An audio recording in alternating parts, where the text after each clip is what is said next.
So I just, on behalf of the college and the culinary program, want to welcome everybody to our first ever uh, culinary alumni career panel.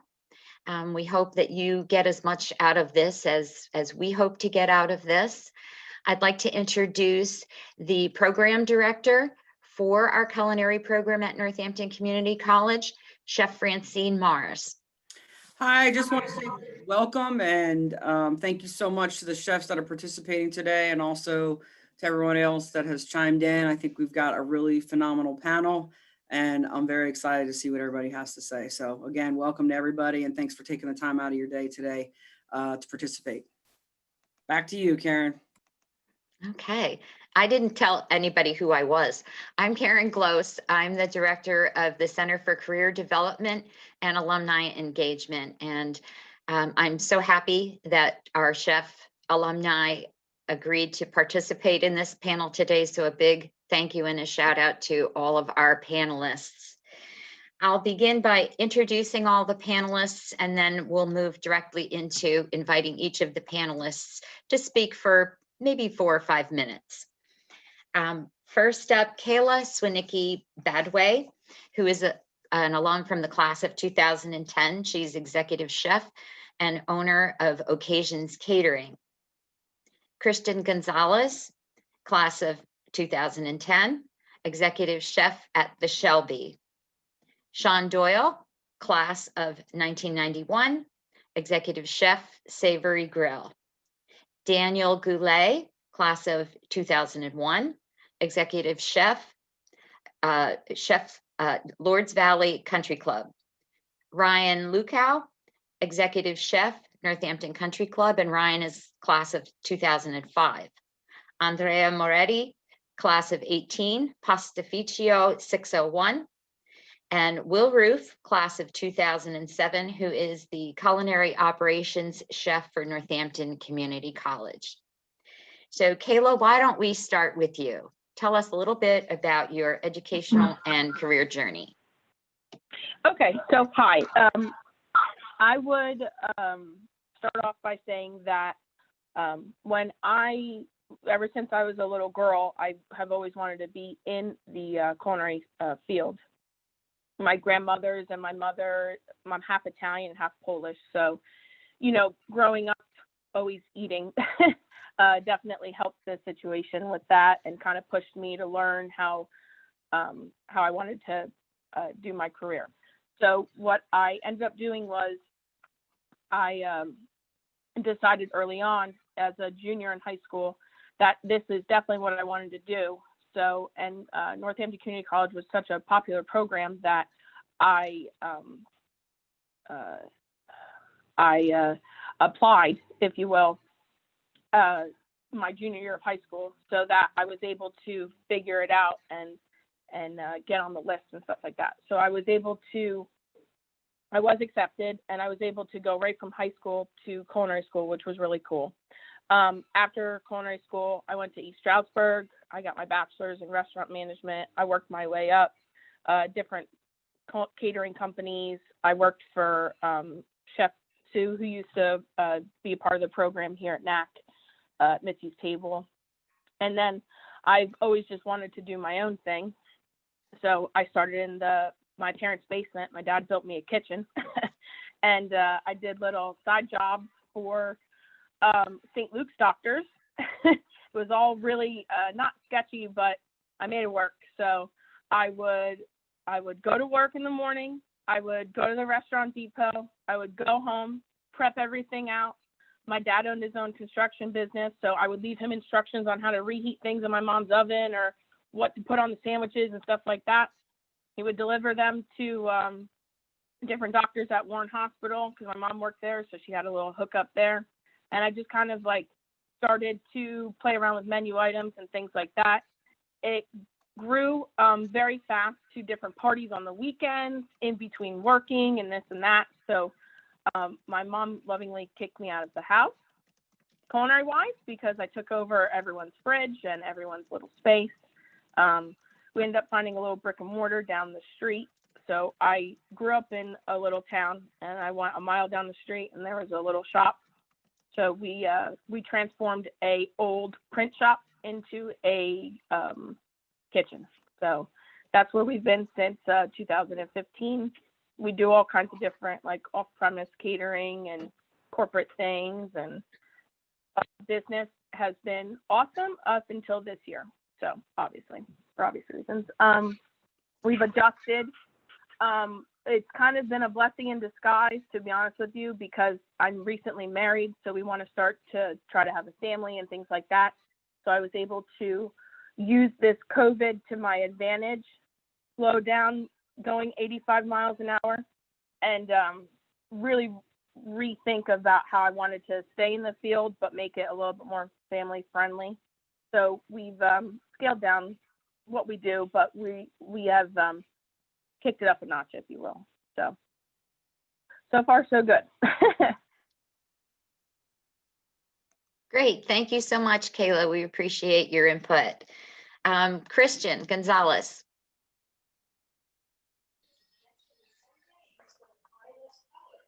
All right, can you hear me? Yes. All right, cool. So once graduating high school, I started working for Sean Toyle. It's where like my passion really grew. I worked there for a couple of years then I started NAC. I worked a full-time job while going to NAC, which was kind of stressful. But I learned a lot at NAC. The teachers were all very helpful. Chef Scott, Chef Duncan, everyone pushed me. I didn't have a license at the time, so getting to school, getting to work, made it really difficult for me. I grew up in a family of mechanics. So I was the only one that decided to change careers, and it was kind of difficult, But other than that, the NAC helped me out so much, put me in connect with a bunch of great chefs. I met Danny there. Most of the chefs on this panel I've become friends with, and they have helped me and mentored me through so many different, obstacles in my career. And I'm grateful for that. A couple of the challenges that, I've had is pretty much in this career is staffing, more than anything. Just trying to find some decent help. But everyone that has helped me, has helped me get to where I am now. The Shelby has been a great home for me. I have a great boss, and we're still pushing along. COVID is really challenging right now for a lot of reasons. But we're pushing along, and we're trying to get through this. So that's it, pretty much. Christian, for those of us on the panel who don't know much about the Shelby, what can you tell us about the Shelby? So the Shelby, we've been open a little over 3 years. We started off, Donnie, my boss, he owned the Hamilton, and he came to me one day and was like, "Hey, Christian, there's an opportunity to open another restaurant. Do you want to do it?" And I was like, "Yeah, sure, why not?" And then a bunch of meetings in New York. We're like, well, what kind of concept should it be? What food should we serve? And I'm from South America. My boss is from Greece.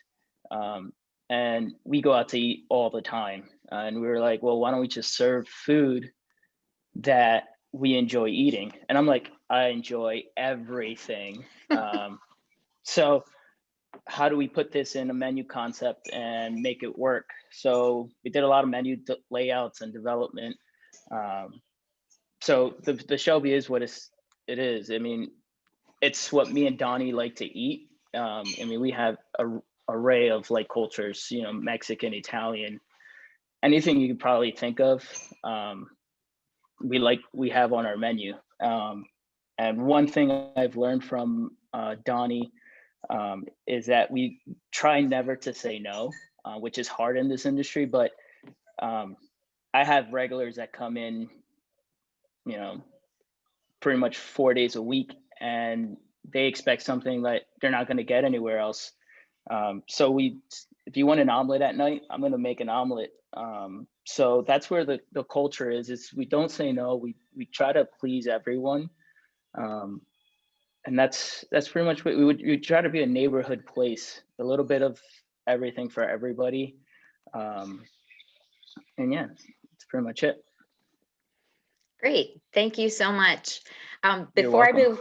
Before I move on to the next panelist, I just wanted to also thank Brandon Quietek from our admissions office who joined the call today. So if anyone has any admissions related questions, please feel free to ask those or type them directly into the chat. And now we'll move on to Sean Doyle from Savory Grill.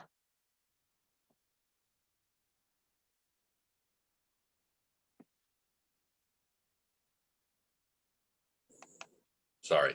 Good morning. This is Sean Doyle. I'm the chef owner of Savory Grill. Been in business now for 23 years at Savory Grill's location. I'm probably the only person that has gone to Northampton that has a restaurant management degree. Been cooking for approximately 43 plus years. Late 80s.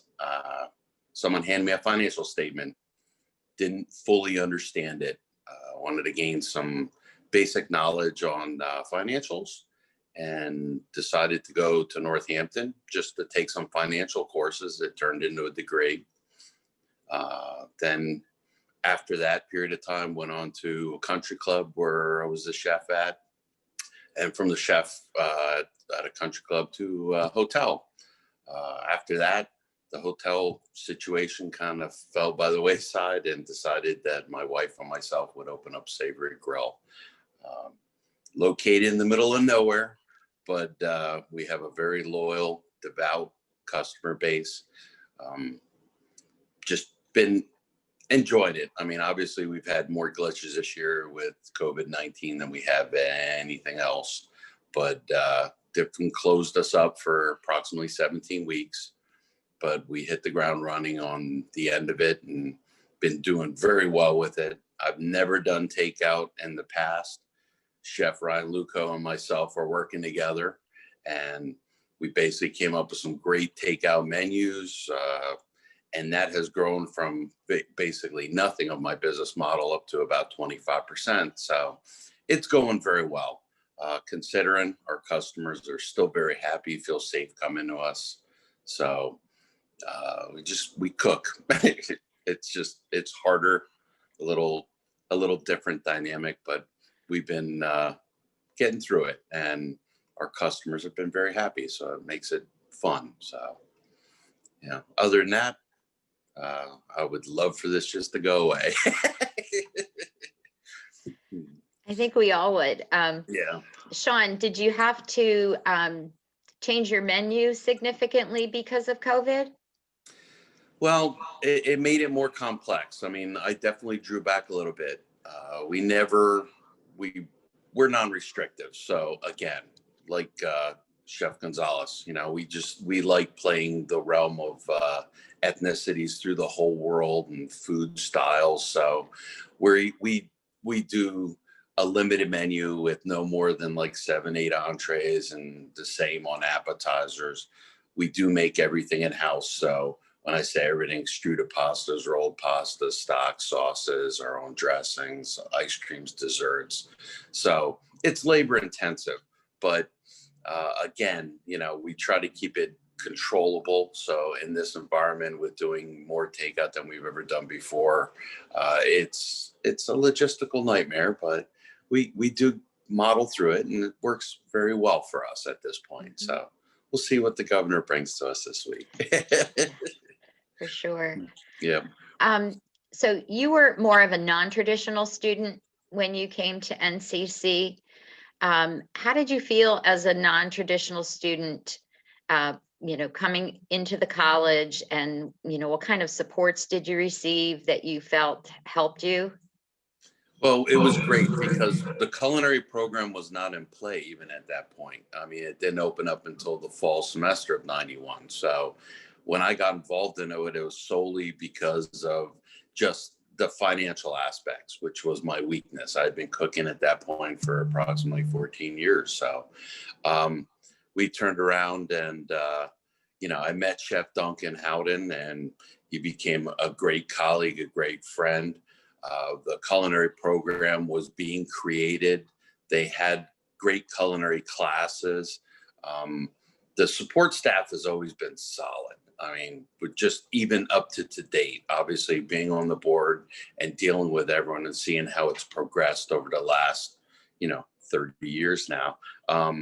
It's impressive, but even to date, it's nice to know that you can call people up and ask them for help, maybe redirect you, maybe talk you off of a cliff, because, it is questionable. These days, it is stressful. I mean, every once in a while, you need a sounding board. I call my chef friends up, call the instructors up at Northampton, and to basically just, talk through it, find out where everyone else is at mentally. And it's challenging, but, it's great knowing that you got a good home base you can go back to. So, Northampton has been really great to me. I think one of my biggest things was on the 40th anniversary of the college, getting the Presidential Achievement Award. It just was a great feather in the cap and made it feel like I was doing something with my life other than just cooking. So. Thank you very much. You're welcome. Thank you. Daniel Goulet. I'm here. Can you hear me? Yes. Beautiful. So I am Chef Daniel Goulet. I'm the executive chef at Lords Valley Country Club. I graduated from the Northampton Community College 2001. I also had Chef Duncan, Chef Scott. There are a few others doing restaurant operations. And some of the biggest things for me that just impacted me tremendously were the ability of the chefs to just have such an impact in our lives after we left there. Being able to talk to them, call them, them communicating with us as students after we left. I think that was some of the things that just really stick out to me the most. And I know the college continues to do that to this day. I think that the instructor-teacher relationships are so important because, they're our mentors, and then we become mentors to them and influence them in many ways.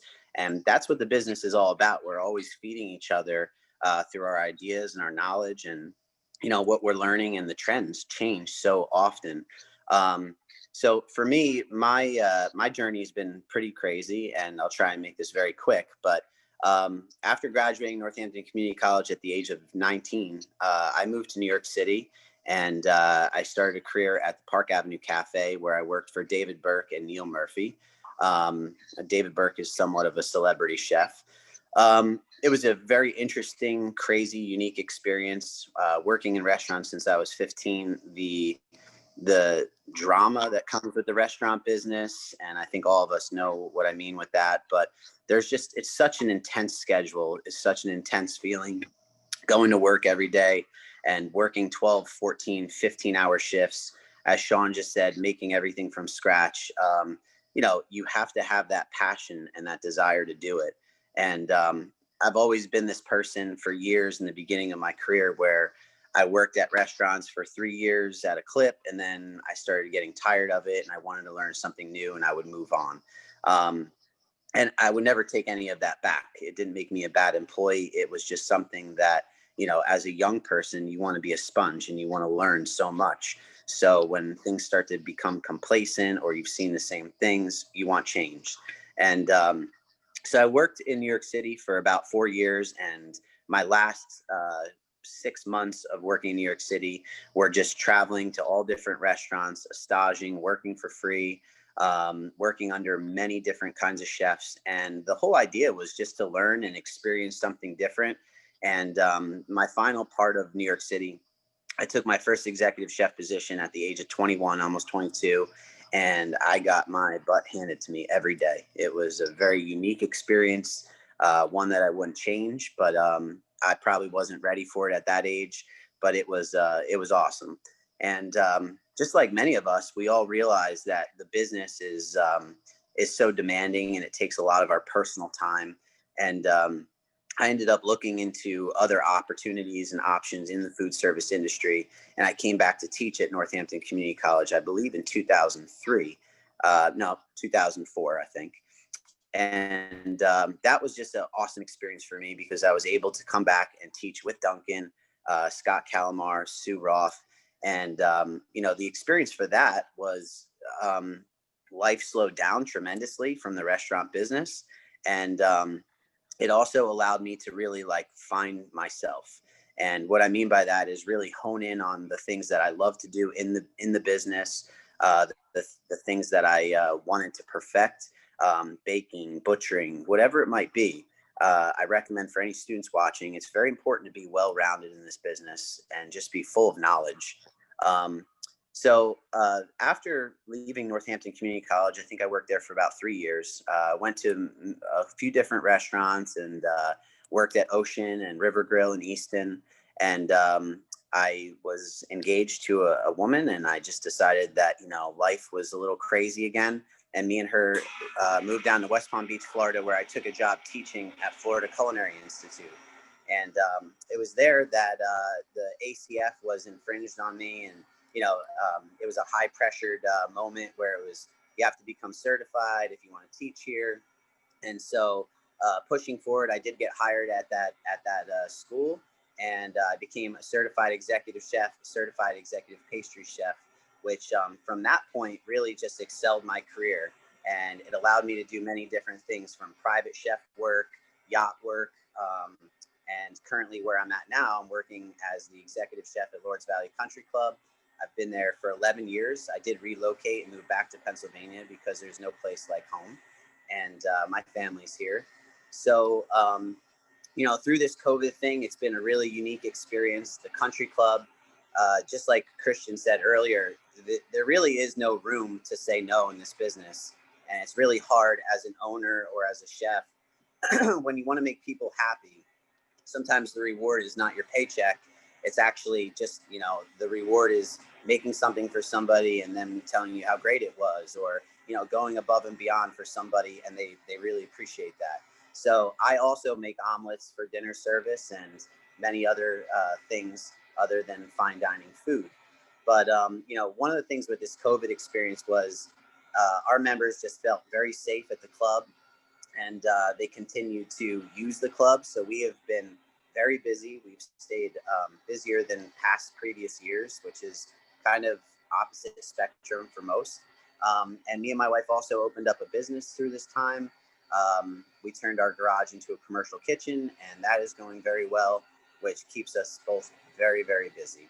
So appreciate you guys having me here, and this is just such a pleasure. Thank you so much. I have a question going back to something that you said at the very beginning about Yes. mentors. One of the things we're looking at from the career development perspective is beginning small, but implementing like micro mentors for students who may need some extra help. What would you say to a student who might be a little hesitant to accept the assistance of a mentor? Yeah, I think you need to embrace it. I think even somebody who already is in a successful position still needs mentors, and we still need people to talk to. We still need people to feed off of. Chef Will Roof, who's on this call right now, he was a student of mine at Northampton Community College, and I know that he would think I'm a mentor to him, but he's also a mentor to me.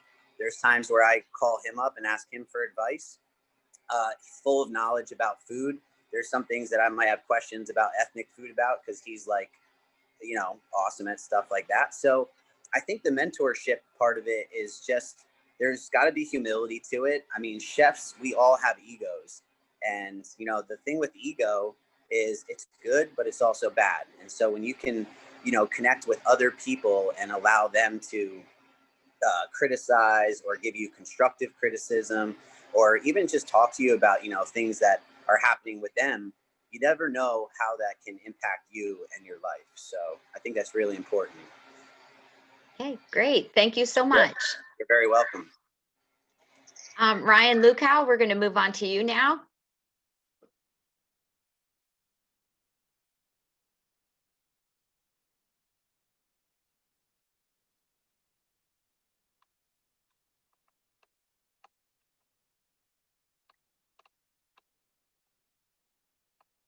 I'm just double checking. Ryan, are you here? I think he may have dropped off. Okay. Well, then we'll move on to Chef Moretti.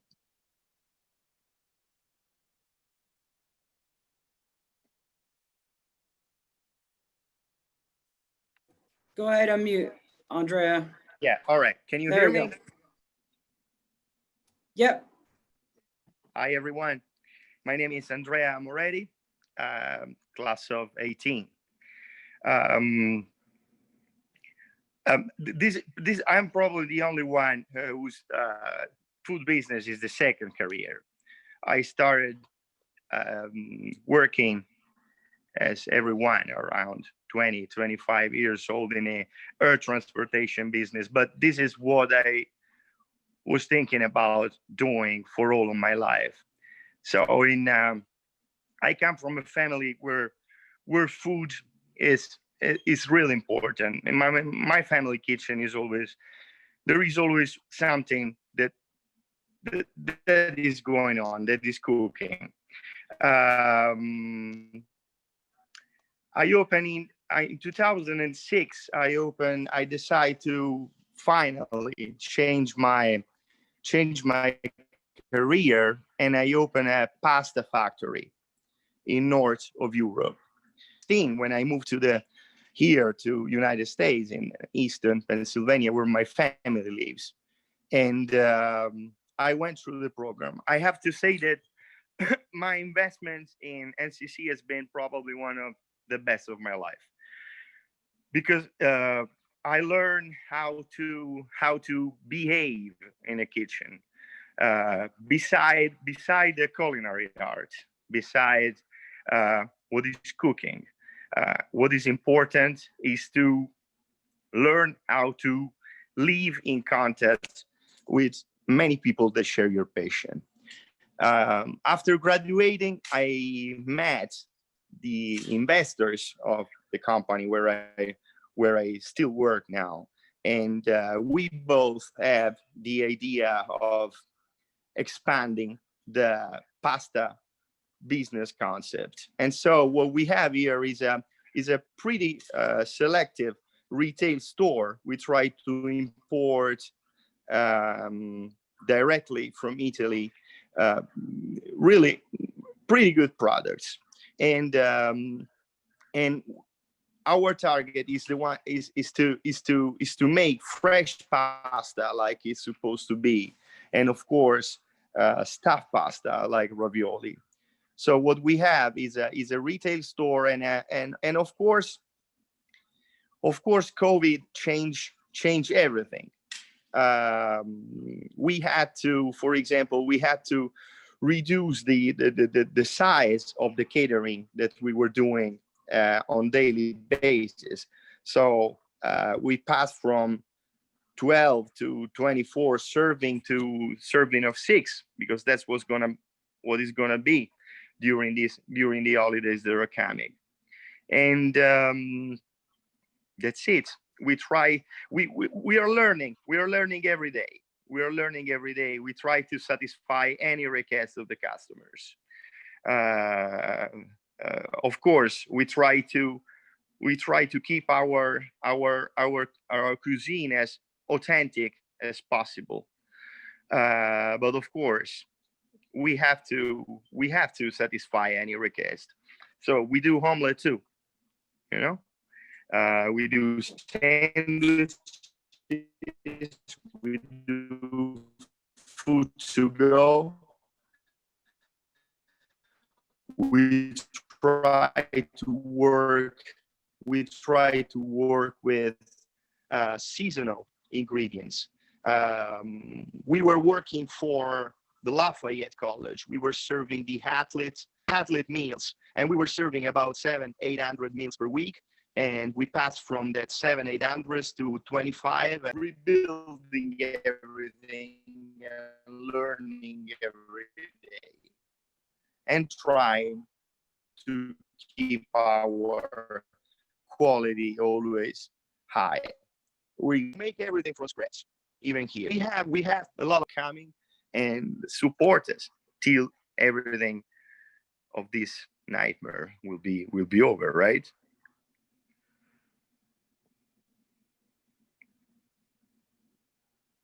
Thank you, Andrea. What part of Italy are you from?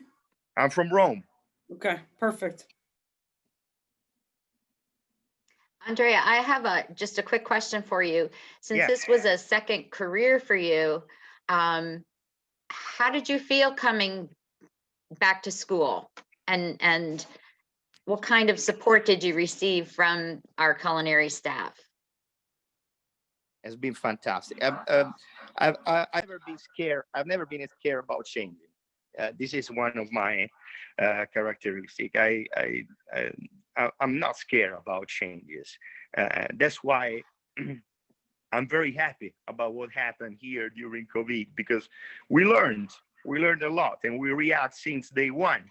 The support is unbelievable. Just like Chef Daniel was saying, I know I have people I can trust, you know, and that's it. That's great. That's great. We should all be accepting of change. And now we're going to move on to Chef Will Ruth from Northampton Community College. Hi, everybody. I'll keep it a little concise. So I graduated in 2007. I studied under some amazing chefs here. I got into the industry and, did the grind for a while. And just like Chef Goulet had mentioned, I would consider him definitely a mentor. I would say that if someone asked me who my mentor was, I would definitely say Tan Goulet. I say it all the time. I'm honored that he would say that I'm a mentor as well. I think he's just hyping me up a little bit though. I think that mentorship, just to jump off that point as well, mentorship is insanely huge in our industry. It's very, very important. And you think about back to the old master and apprentice kind of model that worked kind of pre-organized academia. It did very, very well. And I think that sort of thing is very, very much alive in our industry. And we try to make sure that people know, especially graduates of our program, that when you get out into the industry, when you get out into life or whatever, you need to attach to someone who's got some experiences and help you kind of leapfrog so that you're not making the same sort of, experience choices that, maybe we made. If we make a little misstep here and we learn from it, if we can instill that in you, you might not have to make that same mistake. And you can kind of, every mentor wants to see the person underneath them kind of come back and one up them and best them a little bit. And I think that's a huge thing. So me being as part of the program right now, I think it's very, very important that we instill that sort of understanding that if you guys need anything, as alumni or as students or just as other chefs in the network, if you need anything from us, we are here for you guys, and we want to make sure that this sort of thing continues to grow the local food scene and to expand our influence out. I mean, we have people in Chicago and LA, Philadelphia, and New York right now. We have people internationally. So I think mentorship is a huge, huge thing. So I think it's pretty much it for me. Well, now, Will, what was your trajectory? How did you decide to become a chef? What was your path? I would say this is probably, I'm gonna get a lot of scowls from my family later on, but I'm the opposite of most chefs. Everyone says, oh, I grew up with my mom and my grandmother or my aunt were such good cooks. I had the opposite. I was in a very Irish, Pennsylvania Dutch household. And I would say that I ate very, very bad food growing up. But there was something about food to me that just, I don't know, it just resonated with me. And I didn't quite feel like I was comfortable enough or had the money to go to culinary school. And then I actually I got into a car accident and I totaled my car. And the insurance company sent me a check for more than I had paid for the car. And when I called up, they were like, no, that's not an error. That's how much it was worth. So I talked to a couple of friends of mine and we sat down and had a long conversation and we put all of it into signing up. And just like Chef Gonzalez said, I didn't have a license. I didn't have a car. I used to take the B bus from Fountain Hill to Broad and Getter and wait there for 45 minutes and then transfer and come to Northampton. And I struggled to get here every day, but I only missed 2 days the entire program. And those were days I had the flu. And it was very, very rewarding for me. I ended up, once I graduated, I went to, restaurants. I did a whole bunch of very, very, very different things. And then I ended up here just because of the fact that I feel like I have a lot to offer for the next generation of students based on the experiences that I have. What do you do as in culinary operations? So basically my job is to make sure that our teachers can just concentrate on teaching and just attack student outcomes and make sure that they are available for the academic process. So I do things like I'm ordering equipment, I'm making sure that all the stuff is taken care of and temperature logs and stuff like that. I do all, the nitty gritty so that our teachers can just concentrate on graduating the best possible students for our program and that are going to be ambassadors and, moving forward in the industry. So Will, what's it like being back home?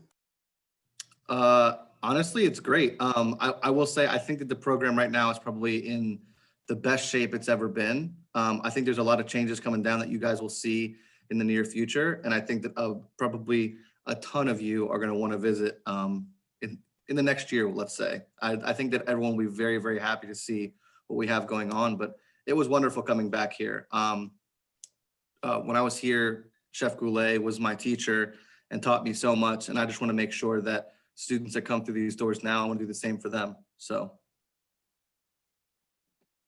That's great. Thank you so much, Chef Will. Thank you. Francine, there's a couple questions here in the chat. So the first one is, we had a few students here interested in applying. The question came in as far as what are the requirements to apply and go to the college, go to the program. Brandon, if you want to talk real quick about that. Sure, I can address that. So the admissions program, or rather the admission requirements for culinary is pretty straightforward. First thing, you need to apply to the college. And I know Chef Francine has dropped in the chat the link to go to the application page. So we're actually transitioning between systems right now. So someone who's interested in applying maybe to start in the summer, so that would be the program starting in May. You're going to use the older application system, and someone who's maybe a senior in high school this year, looking at applying for the fall 21 program. So that would be the classes that start in August. You're going to use the new admissions portal, and so that link that she dropped into the chat is just going to take you to the general application page, and you have to identify what semester you're applying for. Okay, so that would be the first step, is to apply to the college. There is no application fee. All right, so you don't have to worry about that. You just need to fill out the application. And right now, there still is the English 1 eligibility requirement in order to be admitted to the program. What that means is that in order to start culinary classes, you have to be at college level for reading and writing ability. And so we have different ways to assess that for a student. So after applying, a student wants to submit a transcript, whether it's the high school transcript or maybe they've attended another college. We get a lot of those students too. And so they could submit transcripts from all the institutions, but we do evaluate high school transcripts for placement into English. So if you've been in a college prep curriculum and you have a 3.0 or higher GPA, we will put you into English without any assessment testing. We're just going to put you right into it. So that's how you'd meet that requirement. Other students, if you don't have that, we'll just ask you to come in and take our placement test, which right now we have 2 options for doing it. So if you're comfortable coming to the campus, we do offer placement testing on the campus. We have several days a week, several different times. So if you just look on our website where the placement testing schedule is, you can actually come to campus. Do not have to make an appointment, just show up. And then the other is you can do it remotely. So if you're not comfortable coming onto campus or you live a distance from campus, you can schedule to do it via Zoom through our advising office. But that is it. I mean, those are the requirements. Culinary has been traditionally admitted first come, first served. And with our new system, we'll be filling the classes first come, first served. So I know Chef Francine has been working on some really exciting changes that I'm really looking forward to seeing, because I think it's really going to open the opportunities for more students to pursue this major, which is just phenomenal, really exciting. Thank you, Brandon. And also another thing to mention is that we are the only community college in PA that has housing, because we have some people here in the on the Zoom that are actually from out of state, which is fantastic. Another thing that I popped into the chat is also Christian Gonzalez is hiring. So if anybody's interested locally, wanting to apply, I've dropped a link in there. 2 questions kind of regarding COVID for the panel. One of the questions was, what do you think, or how do you predict what the industry is going to look like post-COVID? What are your thoughts on how we're going to be able to pivot and move forward after this whole thing is over with? Anybody want to take a stab at it from the panel?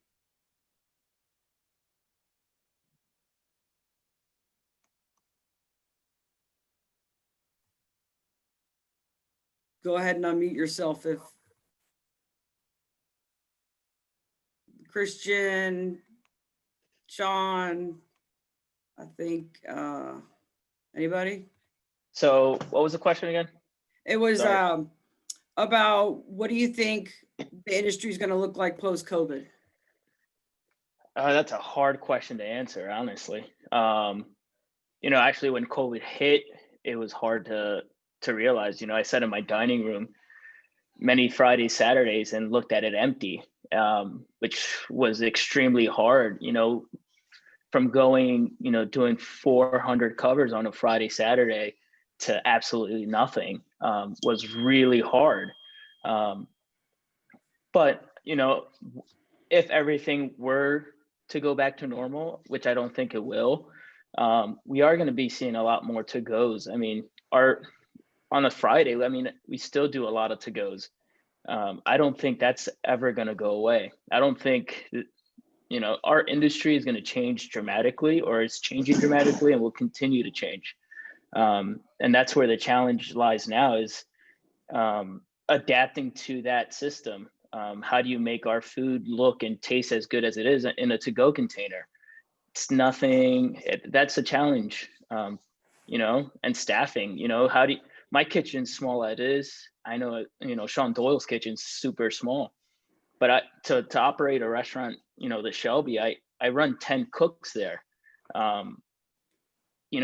Keeping that social distancing, wearing your mask, wearing your gloves, that's that's a big cost for us. Doing that, supplying masks, supplying gloves, sanitizer. Those are all challenges that we're facing right now, which I don't think it's going to go away. I think it's just going to stay there. Anybody else want to add to that? Another question that came in kind of along the same lines was, what kind of changes have you had to make in regards to menus, and how to stay within, acceptable food cost ranges, and how you guys have been rebounding. So anybody else want to talk about what they've been doing, how they've scaled their menu back? I know, Sean, you've done some to-go items. I see those menus come out each week and they look awesome. I know the Shelby's done a lot of great things, but anybody else want to chime in, jump in, unmute yourself and go ahead. Sean, go ahead and unmute yourself. Okay. Perfect. Cool. This is new to me. It's my first Zoom meeting ever. So, well, welcome. I know. I always attribute the whole, COVID-19 situation to being like dietary restrictions or allergies. We've always handled them very carefully. I do believe that the industry's going to be a little better on the tail end of this, as far as we're going to see people that do come out of it being at least more sanitary conscious, more conscious of other things, the safety of people. Now, the menu items themselves, it's a weird dynamic. I've never done anything at this price point that I've done before. So I'm able to use byproduct and be able to create creative menus. So it takes a lot of work with, Chef Luco and myself to be able to create something so I can keep product moving. It is a totally different dynamic because on the takeout portion, we're not only talking takeout containers and units and bags, but we are also talking just the price point. I run higher cost on it, higher labor cost on it, but it's keeping some of this byproduct moving and keeping people busy. It is. I do think that, the strong will survive kind of thing, that at the end of this, the restaurants that are going to succeed are going to be the ones that are going to be standing the test of time. It is a weird dynamic. I don't know what else to say. It's a little intimidating because every day we're not sure what it's going to bring. We're still waiting to find out what kind of restrictions are going to be imposed on us this coming week. So we don't know what's even going to go on with Thanksgiving at this point. I've never even operated on different holidays, and I'm looking at doing, 140 some covers at a small restaurant just with takeout that's going out cold to be rethermed. So, it changes things. I mean, I'm testing the waters. I don't know what else to say. From someone that never did any takeout to doing a quarter of my business with takeout, it's interesting. It definitely is. So, Anybody else want to chime in on those questions or add to that, Dan or Will? Another question Well, just came in. Chef Frank. Go ahead, Andrea. Right. There is something. All right.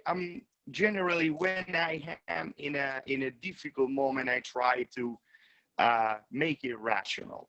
This is part of my character. And what I saw is that this COVID emergency, I try to figure it out just like Chef Doyle was saying. Like dealing every single day with allergies, right? Business wise, when something happened in your business, you have two options: you close or you invest more money. In this case, we all have invested a lot of money in sanitation, social distancing, take care of what we do, and advertising. So if you look at the numbers at the very end of the month, we can say that this emergency is costing us like hiring a top manager, because these are the numbers. So if you put together everything, if you put together all the costs that you have on advertising and trying always to be on top, that's how it goes. And then it's up to each of us to make it going. So it's not easy. It is not easy, but it's something that can be faced and will be over. Will be over. Of course, the industry won't be the same again, but it's gonna be over. I'm confident. Thank you, Andrea. Francine, if I could chime in just really quick. We talked about this last night in our little meeting, and you had mentioned, restaurants are different because they're sitting and they don't know who those people are. And for me, it's like a totally different animal at a country club, because everyone who is eating in the dining room more or less knows each other, and it's become this safe zone for them where they know they can come there, they're going to get a good meal. And our food is drastically changed because, people really aren't looking at the country club right now as like a fine dining establishment and come here to impress people. They're looking for comfort food, and they want that, anything they want, really, and whatever's going to make them happy. I've never sold more cheesesteaks, hot dogs. It's crazy. And, as difficult as that might seem for me, there's humility to it. We have to do it. It's the food service industry. And so it's hard to say no, but it's changed everything drastically. Thank you, Chef. Yeah. I also put in the chat, if potential students, if you're interested, we have a lot of scholarships that are available also to the current students that are on the chat or on the call. I also see several of them from or the different cohorts. A question came in, it's kind of dual faceted, I guess you can say, but it talks about vendors and suppliers and, you know, how are we ensuring that they're meeting protocols and what we're doing, you know, when we receive food regarding COVID. And I know, Will, you know, having to receive food for the college, we've had to take some precautions. So you want to speak to that? Yeah, sure. I think that the first thing is having a relationship with your vendors, having a really, really good relationship with the person who, you know, the salesperson who's actually selling you your food and talking to them about what precautions they're taking from their side. That's kind of really let us know who we can really lean on to kind of, you know, because you think about the logistics of things moving from place to place, there's a lot of, you know, room there for kind of, you know, gaps in responsibility. But a lot of the vendors that we talk to have great plans in place that are very, very forward. And then I just want to worry about it getting to my back door, you know, because there's no testing that I can do on the surface of things to make sure that these things are COVID free instantaneously. So there's I know there's a big worry there, but making sure that our chain of distribution is covered through discussions with, you know, our salesperson and their bosses and stuff like that have really given me kind of a better feeling about things. And then from our side, we made sure that we didn't want to take any, the whole thing was normally, you know, the produce driver takes his, you know, his truck and goes right into the walk-in for you. We don't do that anymore. We have a blocked out area. They can't enter past that. They will leave stuff, you know, at a set location, and then we take it from there to minimize the number of people, first of all, that have access to our walk-ins, and then the amount of people that can be in our walk-ins at any given time. I think that was a really, really important step for us. I mean, luckily, I mean, not really luckily, but with the situation that we're in, because we've had so much of a reduced presence of students on campus, we've been able to order far less, a ton less. And I imagine that other people in the industry that are really bumping right now, I imagine you guys are probably dealing with the same kind of things. But I think it's a big level of trust and talking, you know, kind of up the chain, seeing what your suppliers and distributors are doing to actually make sure that they're active, and seeing the way that your trucks show up, you know, and seeing the way that the people are, you know, what kind of PPE they have on when they get here. So it's been pretty telling, but we've had a good relationship with a number of vendors. And I think that our relationships with those vendors will continue to progress past this, because I know if I can trust you in the bad times, I can definitely trust you in the good times. So that's just my 2 cents. Thank you, Chef Will. Another question that came in was, is there a form of advertising that you find best or that has the best ROI? And, you know, word of mouth obviously is the best one. But I'm going to take that and then throw it out to the rest of the chefs. But I have seen a vast increase in social media presence and social media marketing. I know Sean is doing the Constant Contact newsletters. I know Shelby, Christian, you're doing a lot of stuff with Instagram and Facebook. We're doing a lot of stuff from the college. We're doing Facebook Live videos and demos, and actually utilizing Zoom as well to get into the high schools to do the culinary demos for them. Anything else, chefs, that you guys are doing to help push your messages out there, or what you're doing coming up for the holidays? How are you marketing holiday menus and things like that? And you can go ahead and unmute yourself and go for it.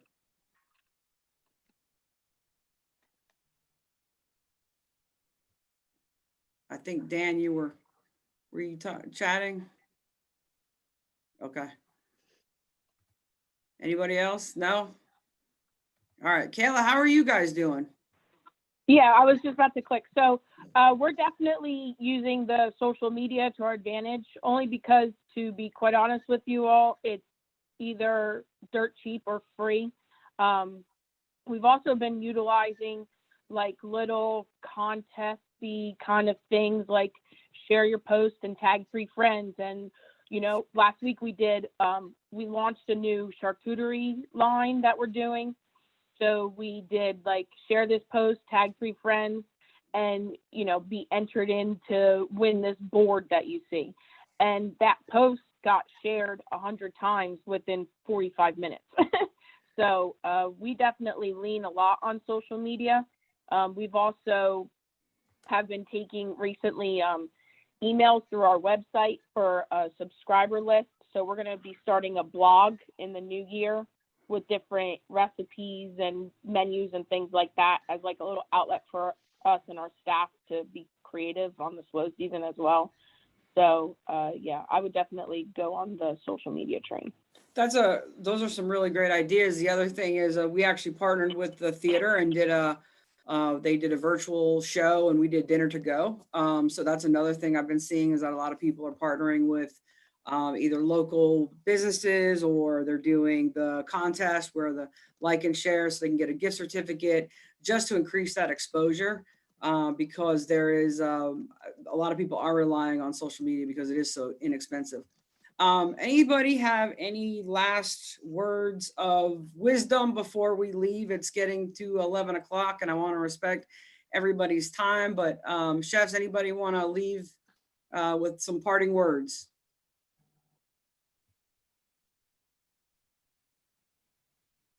I'll throw something out there. Go ahead, Will. So anyone who's listening to this, I sincerely hope, I know as a lot of us are chefs here, but a lot of us are also consumers as well. I really, really hope that you guys are frequenting other businesses as much as you can, even if it's gift cards for the holidays.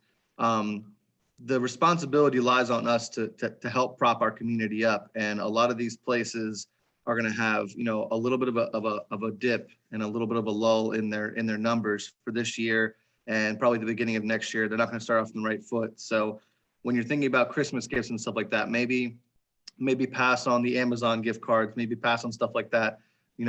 Help support, your community, help support your friends, get gift cards, see if you can order ramen kits, do whatever you have to do, get some brownies here and there, get a cheesecake, you deserve it. I think it's really, really important that we take care of each other, and we make sure that, we know that we can rely on each other to help support this community that not only are we a part of, but we built and we continue to build. So make sure that we can kind of, bolster our foundations in the community by making sure that we keep everybody around. Definitely. And I, to close up, I definitely want to thank all of our panelists. Thank Karen Gloss and her team for putting this together. Thank my team. You see a lot of the alumni on here, and also the students and potential students. I think this was an extremely engaging conversation and a really great panel. And, I just hope that you got a lot out of it as much as I got out of it as well. Karen, anything parting words for yourself? Just to say thank you to everyone, and I wish you a very happy Thanksgiving, and please stay safe. We are recording this, so I see a lot of the high school instructors that are on. We will send that link back out so that you can share it with your students as well. And again, a big thank you. Happy Thanksgiving and happy holidays. Thank you so much. Thank you, guys. It's great seeing everybody. Thank you later. Bye. Bye-bye. Thank you.